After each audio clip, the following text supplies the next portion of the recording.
Waraanni bilisummaa Oromoo zoonii kibba bahaa tarkaanfii fudhachuu beeksise.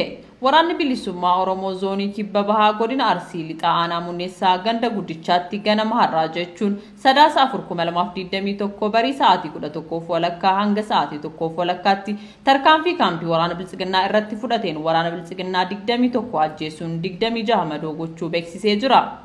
Yeroo ammaa kana kanneen madaan hospitaalaa guramaa kan jiran yoo ta'u humni bilisiginnaa reeffa konkolaataa sadiin kaafachuun bakka sanaa baqachuun mirkanaa'ee jira.